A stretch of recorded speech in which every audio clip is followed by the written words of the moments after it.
We are functionally, in many respects, the only bookstore left on the South Side, and we're certainly the only bookstore of any size left on the South Side. 57th Street Books has been a part of the local Hyde Park neighborhood ever since the 1960s, mainly catering to the local students and professors of the University of Chicago and other academics as a bookstore. But when the Seminary Co-op, the original corporation behind the books, decided to expand and make the location more community-based with a wider variety featuring children's books, cookbooks, and light novels, they were all for it.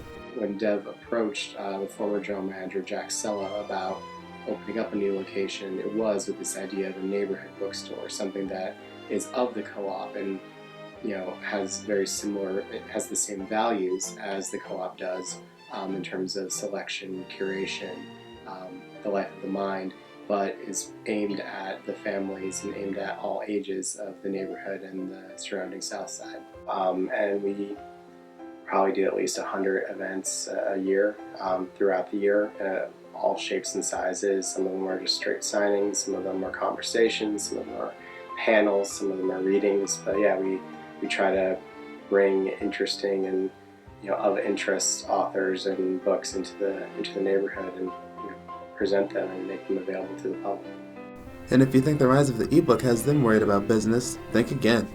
If you can't make a bookstore work in Hyde Park, you probably can't make a bookstore work anywhere. It's a well-read community that values books, values purchasing books, values owning the ownership of the books, which makes a huge difference. And this well-read community of book lovers just can't get enough of the selection that 57th Street Books offers. One kid will read a book and tell all of their friends about it, and then all the friends will come in to buy the books. We kind of get it in waves like that.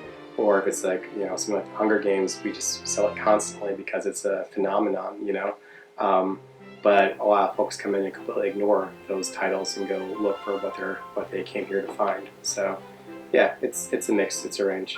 We all take a good deal of pride in the existence of our store, and I think that's true of any independent store. And we take great pride in making sure we reflect what our community is interested in and what we think is valuable, inside the store. I think as long as you're keeping those things in balance and remembering that this is about an entire community and being a cultural touchstone for that community, you can't go too far wrong at that point.